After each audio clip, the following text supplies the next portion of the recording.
بسم اللہ الرحمن الرحیم۔ ڈسکور اوریجنل کے معزز ناظرین السلام علیکم۔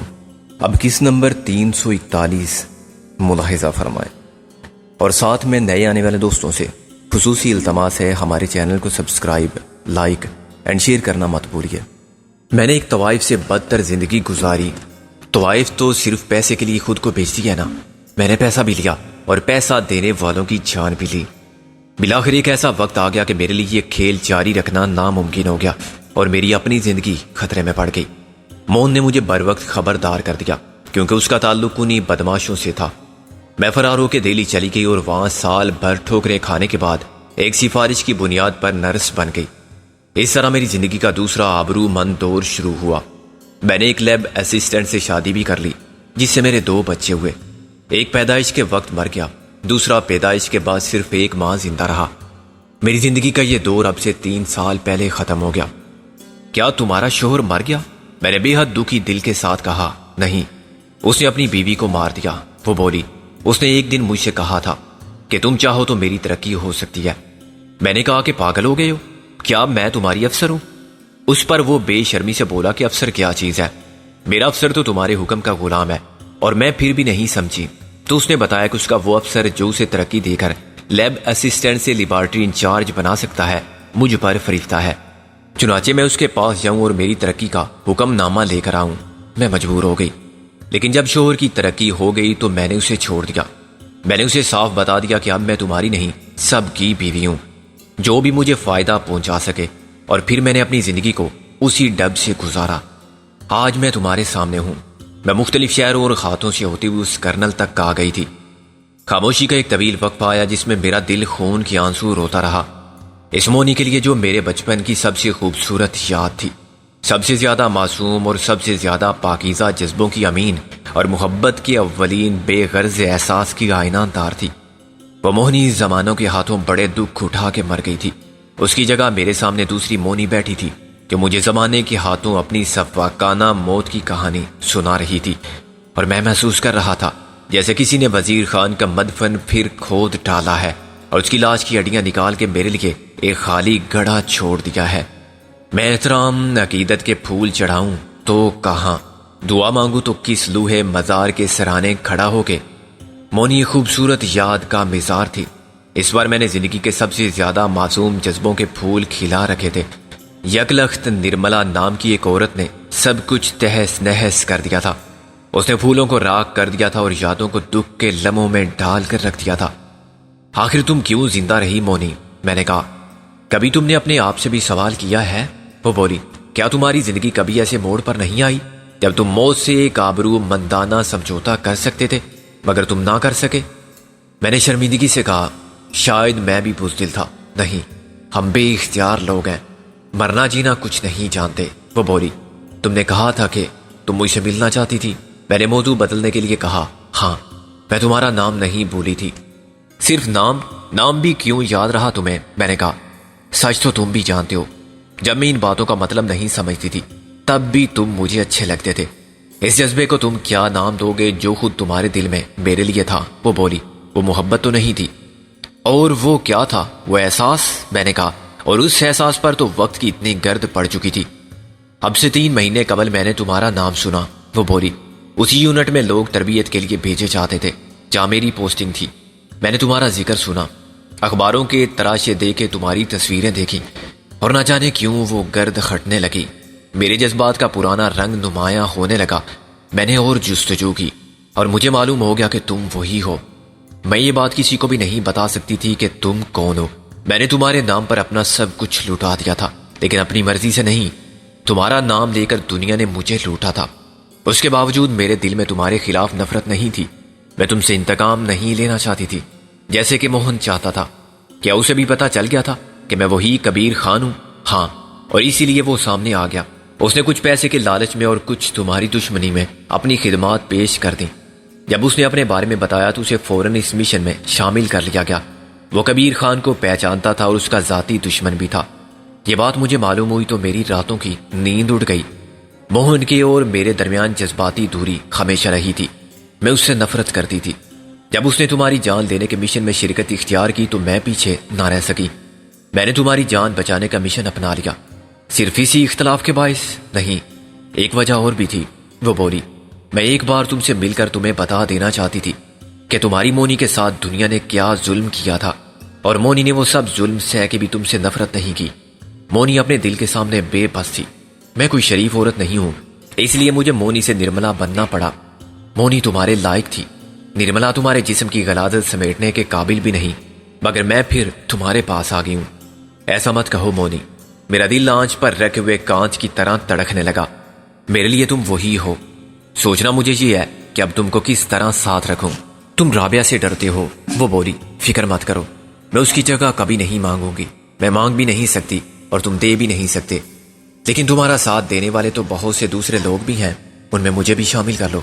میں کبھی تمہاری راہ میں خائل نہیں ہوں گی، کبھی تمہارے لیے کوئی مشکل پیدا نہیں کروں گی، تم جس طرح چاہو مجھے رکھنا۔ کبیر خان، میرا جسم، میری جان، سب تمہارے قبضے میں رہے گا۔ یہ کیا کہہ رہی ہو تم؟ میں نے گھبرا کر کہا، لیکن اس سے پہلے کہ وہ کچھ کہتی میں نے گاہٹ سنی۔ کوئی خشک پتوں پر قدم رکھتا آگے آ رہا تھا۔ میں نے مونی کا ہاتھ پکڑ کر کھینچا اور پچھلی طرف خیمے سے باہر آ گیا۔ قدموں کے وزن سے چرمر ہونے والے پتوں نے مجھے ہر طرف سے محصور ہونے کا احساس دلا دیا۔ وہ ایک نہیں، کم سے کم 4 آدمی تھے جو مختلف سمتوں سے بڑھتے چلے آ رہے تھے۔ میں ان کے تاریک سایوں کو شاخوں کے پیچھے متحرک بھی دیکھ سکتا تھا۔ اسٹیشن ویگن کی طرف قدم بڑھاتے ہوئے میں نے ان سب کو چند قدم کے فاصلے پر دیکھا۔ اب مجھے چٹان کے پیچھے کھڑی ہوئی اسٹیشن ویگن تک پہنچنا بھی ناممکن محسوس ہو رہا تھا۔ میں بالکل خالی ہاتھ تھا اور مجھے یہ ڈر بھی تھا کہ کہیں اسٹیشن ویگن پر بھی شکاری قابض نہ ہو جائیں۔ وہ تعداد میں 4 تھے اور ان کی پیش قدمی کا انداز ہی ان کے غلط عزائم کی غمازی کرتا تھا۔ وہ سانس رو کے پھونک پھونک کر قدم رکھتے انتہائی محتاط انداز میں آگے بڑھ رہے تھے، اس شکاری کی طرح جو کسی وحشی درندے کی کمی گاہ پر حملہ کرتے ہوئے خود شکار ہونے کے اندیشے میں گرفتار ہو۔ وقت اور موقع کی نزاکت کو سمجھتے ہوئے میں نے اسٹیشن ویگن تک پہنچنے کا خیال چھوڑ دیا۔ میں جان کی بازی لگا کے دوڑتا تو اپنے بارے میں کچھ امید رکھتا، مگر موہنی کو ساتھ رکھتے ہوئے ایسی کوشش صریحاً خودکشی کے مترادف محسوس ہوتی تھی۔ میں نے موہنی کو نیچے کھینچ لیا اور اونٹوں پر انگلی رکھتے ہوئے خاموشی اختیار کرنے کو کہا۔ وہ تیز دھار رکھنے والی خشک گھاس اور کانٹوں کی چبھن رکھنے والی زمین پر یوں دراز ہوئی کہ اس کا نازک وجود میرے اور ایک بہت بڑے پتھر کے درمیان پھنس گیا۔ خود میں اپنی جگہ سے 1 انچ دور نہیں سی رکھ سکتا تھا، کیونکہ دوسری طرف کوتا کامد گھنیری جھاڑیوں کا جھنڈ تھا۔ میرے کان جھاڑیوں کے پیچھے نظر آنے والے دشمن کے قدموں کی آہٹ بھی سن رہے تھے، اور وہ سرسراہٹ بھی جو جھاڑیوں کے اندر سے سنائی دینے لگی تھی۔ اس جھنڈ میں سانپوں کے کسی جوڑے کا بسیرا بھی ہو سکتا تھا، جن کو ایک انسانی جوڑے کی اپنی خلوت گاہ میں دخل اندازی نے مشتعل کر دیا ہو۔ اف، میرا تو جسم چھل گیا، مونی نے بل کھا کے کہا۔ میں نے اس کے منہ پر ہاتھ رکھ دیا۔ جب تک ہم خود انہیں اپنی موجودگی کی خبر نہیں دیں گے وہ ہمیں تلاش نہیں کر سکیں گے۔ میں نے اس کے کان میں سرگوشی کی، لیکن اس وقت تک میری کھال اتر جائے گی۔ وہ کسمسا کے بولی، یہ لوگ تمہاری کھال کھینچ لیں گے۔ میں نے کہا، اگر انہوں نے تمہیں یہاں میرے ساتھ دیکھ لیا، یہاں تو کیڑے مکوڑے بھی ہیں۔ وہ بے چینی سے بولی، اور کیا ہاتھی گھوڑے ہوں گے؟ میں نے مذاق میں کہا، اگر میں کہتا کہ یہاں تو سانپ بچھو بھی ہو سکتے ہیں تو وہ چیخ مار دیتی۔ اف، یہ کیا چیز رینگ رہی ہے میری ٹانگوں پر؟ میں نہیں دیکھ سکتا، میں نے کہا، بس چند منٹ کی بات ہے۔ میری گردن پر کسی چیز نے کاٹا ہے۔ وہ دہشت زدہ ہو کے بولی، پلیز حوصلہ رکھو، اس وقت ہم یہاں سے نہیں نکل سکتے۔ میں نے کہا، تم یہ ہلنا جلنا بند کرو۔ ہلنے کی جگہ بھی کہاں ہے؟ وہ بولی، مگر کیا سانس بھی نہ لوں؟ یہاں دشمن کی نگاہ ہمیں نہیں دیکھ سکتی تھی، لیکن میں ان کی نقل و حرکت پر نگاہ رکھ سکتا تھا۔ اگر وہ ہماری جستجو میں آگے آتے تو میں ان کو آسانی سے نشانہ بنا سکتا تھا۔ مجھے خود کو اور موہنی کو ہی نہیں بچانا تھا، اسٹیشن ویگن کی حفاظت بھی کرنی تھی۔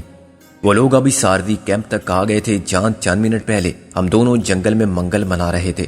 فضا یکلخت فائروں کی آواز سے دہل اٹھی، پرندے آشیانوں سے چلاتے ہوئے اڑے اور تاریکی میں درختوں کے درمیان گشت کرنے لگے۔ میں نے اندازہ لگایا کہ کم سے کم 2 افراد نے بیک وقت خیمے پر اپنے ریوالور خالی کر دیے ہیں۔ مونی کانپنے لگی، اس کے جسم کی لرزش میرے جسم میں ارتعاش پیدا کرنے لگی۔ وہ یہاں نہیں ہے سر، کسی نے کہا، اندر جا کے دیکھو۔ یہ دوسری آواز تہمکانہ تھی، لیکن احتیاط سے، ایک آگے سے جاؤ، دوسرا پیچھے کی طرف سے دیکھے۔ میں نے شاخوں کے ٹوٹنے کی آواز سنی، یقیناً انہوں نے کینوس کے ٹکڑے کو کھینچ کر خیمہ گرا دیا تھا۔ وہ یہاں تھے سر، یہ تیسری آواز تھی، مگر اب نہیں ہے سر۔ چوتھے نے تصدیق کی، وہ جا چکے ہیں، مگر اتنے کم وقت میں وہ زیادہ دور نہیں جا سکتے۔ دوسرا بولا، تم دونوں دائیں بائیں جاؤ، اور ایک شمال کی طرف دوسرا جنوب کی طرف، زیادہ دور نہیں جانا ہے، بس ایک فرلانگ تک دیکھو اور پھر واپس اسی جگہ پہنچو. اپنی ڈائریکشن کا خیال رکھنا, کہیں یہ نہ ہو کہ راستہ بھول جاؤ. ہم ساری رات کسی ایک کی واپسی کے انتظار میں نہیں گزار سکتے. اس کی آواز کرخت اور درست تھی. وہ اپنے ماتحتوں پر غلاموں کی طرح حکم چلانے کا عادی معلوم ہوتا تھا اور کوئی چھوٹا موٹا سر پھرا فوجی افسر لگتا تھا. اس کی آواز کو غور سے سننے کے باوجود میں شناخت نہ کر سکا. میرے ذہن میں سینکڑوں ہزاروں جانی پہچانی آوازیں ایسے محفوظ تھی جیسے کسی لائبریری میں کتابیں رکھی رہتی ہیں, مگر میں عام آدمی کی طرح مشکل سے 100 آوازوں کے چہرے تصور کرنے کی صلاحیت رکھتا تھا. باقی آوازیں لاشعور سے بھی نیچے خانوں میں بند تھی اور انہیں حوالوں کے بغیر پہچانا نہیں جا سکتا تھا. میرے لیے کوئی حکم تو نہیں سر, یہ پہلا شخص تھا. اس کے سر کہنے کے انداز میں طنز آمیز تلخی محسوس ہوتی تھی. دوسرا شخص ہنسا. کم آن بوائے, ایک سگریٹ تو مجھے. تم اور میں اکیلے ہوں تو افسری ماتحتی کا رشتہ ختم ہو جاتا ہے. We can be good friends. No sir, یہ اب ممکن نہیں رہا. اب اور تب کیا؟ پہلے شخص نے غالباً سگریٹ کا کش لیتے ہوئے کہا. تم کو ایسا نہیں سمجھنا چاہیے کہ میں نے تم کو بلیک میل کیا. میں صرف یہ دیکھنا چاہتا تھا کہ جس کو میری بیٹی نے پسند کیا ہے اسے میں بھی پسند کرتا ہوں یا نہیں, اور اسی لیے میں نے تمہارا نام دیا تھا جب مجھے اپنی ٹیم کے انتخاب کا حق ملا تھا. میں نہیں چاہتا تھا کہ میرا ہونے والا داماد ایک نااہل, بزدل اور غیر عملی شخص ہو. تمہارے بارے میں یہ مشہور تھا کہ تم ایک آئیڈیلسٹ ہو, خیالوں کی جنت کے تصور میں گم رہنے والے احمق. ادب اور موسیقی اور یہ سب ویلیوز یہ خراب چیزیں نہیں ہیں, لیکن آدمی کی کمزوری بن جائیں, خصوصاً ایک فوجی کی, تو یقیناً قابل نفرت ہے. میں ان کی گفتگو سے پریشان ہونے لگا تھا. جنگل میں ایک فرلانگ جانے اور واپس آنے کے لیے 1 گھنٹے کا وقت بھی کم تھا, لیکن میرے اور مونی کے لیے یوں 1 گھنٹے تک تکلیف دہ حالت میں پڑے رہنا مشکل ہی نہیں ناممکن تھا. جاڑیوں میں پھر سرسراہٹ ہو رہی تھی اور موہنی شکایت کر رہی تھی کہ اس کی پشت میں نوکیلے پتھروں کے درمیان میں سے کانٹے پیوز سونے لگے ہیں, تو وہ جائز بھی تھی. اچانک اس نے کروٹ لی اور اوپر آ گئی. جسمانی اذیت کے ناقابل برداشت ہو جانے کے بعد موہنی کے ذہن میں نجات کی اور کوئی آسان صورت نہیں آئی. پہلے بھی میں مجبور تھا, اب زیادہ مجبور ہو گیا. میں اسے اٹھا کے نیچے نہیں پھینک سکتا تھا. ایک طرح سے یہ میرے لیے بھی پہلے سے بہتر پوزیشن تھی. اس کے بدن کے نیچے سانس لینا زیادہ آسان تھا. اب میں اس قابل بھی ہو گیا تھا کہ اپنا ہاتھ اپنی جیب تک لے جا سکوں. سابقہ پوزیشن میں دشمن کے سامنے آتے ہی مجھے ایک دم اٹھنے کے بعد ریوالور نکالنے کا موقع ملتا. اب میں اٹھتی ہوں. مونی نے سر کو میرے کان کے قریب لا کے سرگوشی کی تو اس کے بال میرے چہرے پر آ گئے. پھر تم بھی اٹھ جانا. میں نے اقرار میں سر ہلایا. مونی نے پوزیشن بدلنے کے لیے سوچا تو ٹھیک ہی سوچا تھا, حالانکہ دل تو نہیں چاہتا. اس نے میرے دوسرے کان کی طرف سر لا کے شوخ لہجے میں کہا, مگر خیر. اور ایک ٹھنڈی سانس بھری الو کی پٹھی.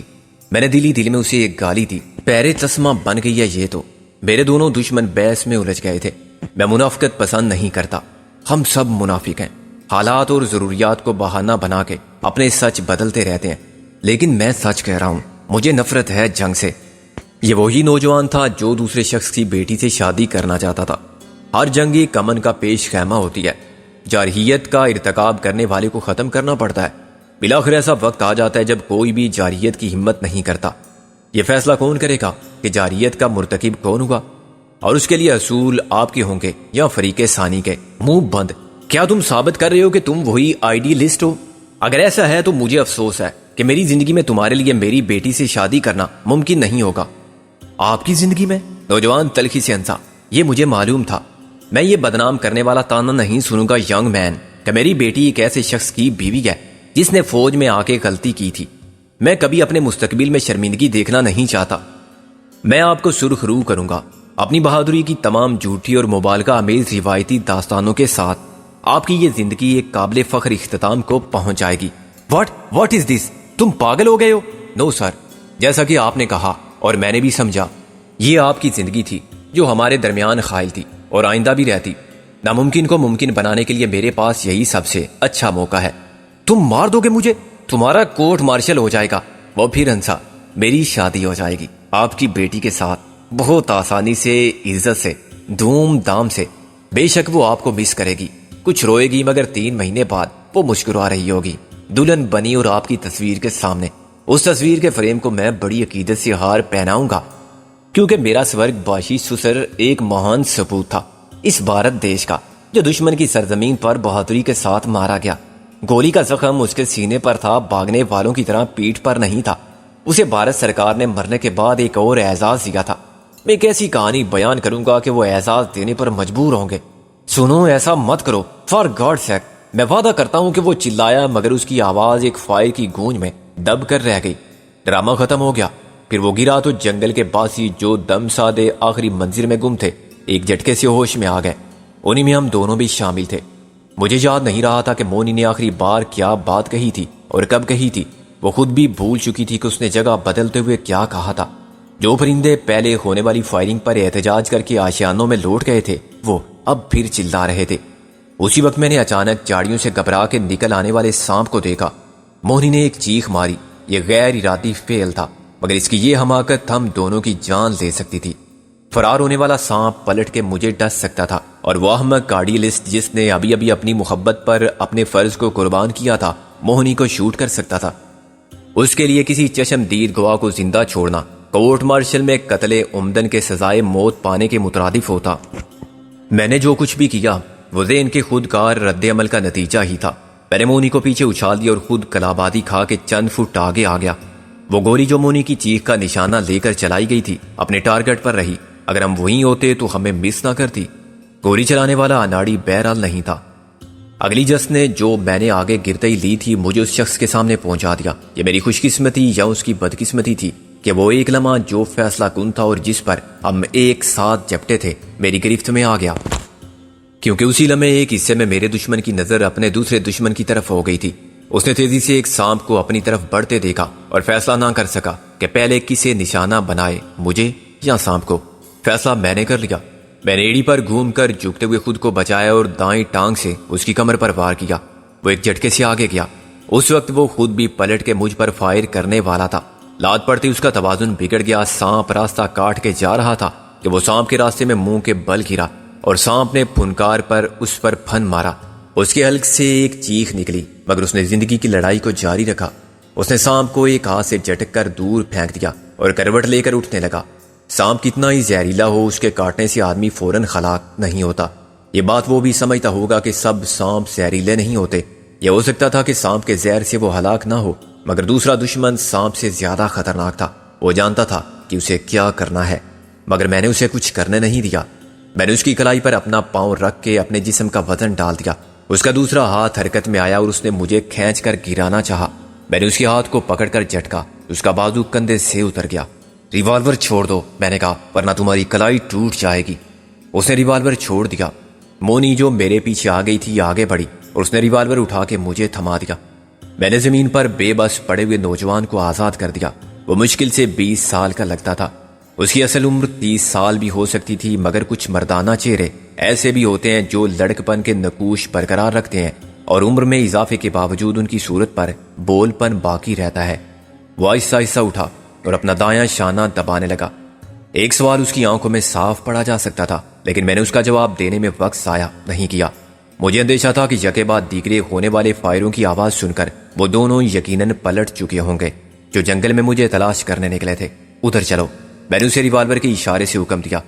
اسے ساری لایا اور کسی تذبذب کے بغیر چل پڑا. میں نے ریوالور مونی کے ہاتھ میں تھما دیا. اسے چٹان کے پیچھے لے جاؤ لیکن اس بات کا خیال رکھنا. میں ہر بات کا خیال رکھ سکتی ہوں وہ بولی. اور اگر اس نے پلٹ کر بھی دیکھا تو میں اس کے ریوالور کی گولی ہی سے اس کا سر اڑا دوں گی.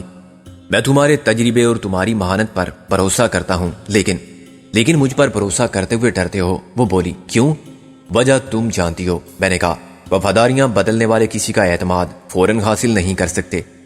میں بتا چکی ہوں کہ میری ساری وفاداریاں میری مجبوریاں تھیں وہ برہمی سے بولی. اس نے اچانک ریوالور سیدھا کیا. ٹھہرو یہ کیا کر رہی ہو میں نے کہا. ثبوت فراہم کر رہی ہوں اپنی وفا کا وہ بولی اور اس نے نوجوان پر گولی چلا دی. نوجوان شاید اندازہ کر چکا تھا کہ اب کیا ہونے والا ہے. اس نے اپنی چھٹی اس پر بھروسہ کرتے ہوئے غوطہ مارا اور زمین پر گر گیا. گولی اس کے شانے کو چھوتی ہوئی گزر گئی. بے وقوف میں نے چلا کر کہا. کیا یہ گولی میں تم پر نہیں چلا سکتی تھی؟ مونی نے بھی چلا کر کہا. آخر میں کیسے یقین دلاؤں تمہیں کہ میں نرملا نہیں ہوں؟ میں پہلے بھی مونی تھی جس پر نرملا نے غاصبانہ قبضہ کیا تھا. میں نے اس نرملا کو مار دیا اور اب پھر مونی ہوں اور صرف تمہارے ساتھ ہوں. میں نے سب کا ساتھ چھوڑا ہے تو تمہارے لیے. میں اپنے بھائی کے قاتل کے ساتھ ہوں تو کیوں؟ یہ کیوں نہیں سمجھتے تم؟ I am sorry. چلو تم اسے لے جاؤ. میں نے نرمی سے کہا. میں آتا ہوں. تمہیں اب یہاں کیا کام ہے؟ میں باقی دونوں سے بھی نمٹ لوں میں نے کہا. وہ آتے ہی ہوں گے. وہ اسی وقت آ گئے. موہنی اپنے قیدی کو ہینڈز اپ کرا کے لے جا چکی تھی کہ ایک فائر ہوا۔ میں نے ایک دل خراش شائب بلند کی اور جس لگا کے چٹان کی اوٹ میں ہو گیا۔ میری چال کامیاب رہی۔ گولی چلانے والا ایک دم سامنے آ گیا۔ اسے یقین آ گیا تھا کہ اس کی گولی نے میرا کام تمام کر دیا ہے۔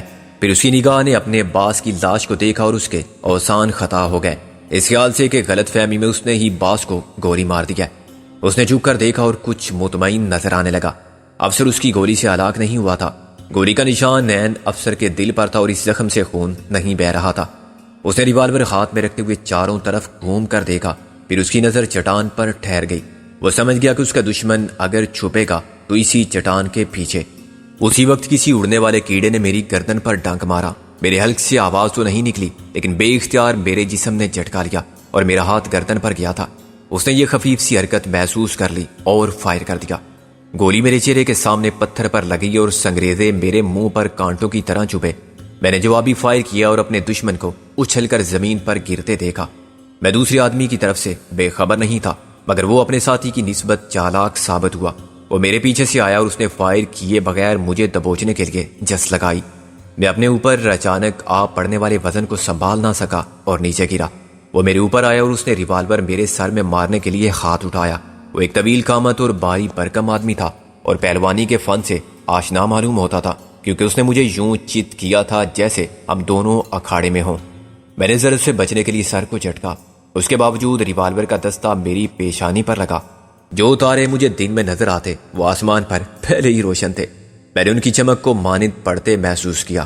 میرا جسم ڈھیلا پڑنے لگا۔ میں نے کوشش کی کہ اس پہاڑ جیسے شخص کو اچھال دوں۔ اگر ہوش و آواز ساتھ دیتے تو یہ کام مشکل نہ تھا۔ وہ ایک جھٹکے میں اوپر اٹھتا اور میرے پاؤں سے پیچھے پھینک دیتے، لیکن اب میرے جسم کا کنٹرول ذرا سی دیر کے لیے ڈھیلا پڑ گیا تھا۔ یہ بات اس نے بھی محسوس کر لی جو میرے سینے پر سوار تھا۔ اس نے میرے دونوں بازو اپنی دونوں ٹانگوں کو موڑ کر دبا رکھے تھے۔ اب اس نے میرے گلے کو اپنے بڑے بڑے گوریلے کے پنجوں جیسے ہاتھوں کی گرفت میں لے لیا۔ کسی ناقابل فہم زبان میں اس نے اپنے جنون آمیز اشتعال کا اظہار بھی کیا اور میرے سر کو زمین پر پٹکنے لگا۔ ستارے ڈوب گئے اور میں نے اپنی سانس کو سینے میں رکتا ہوا محسوس کیا۔ ہوا کی نالی بند ہو گئی تھی اور میرے پھیپھڑے جیسے پھٹنے والے تھے۔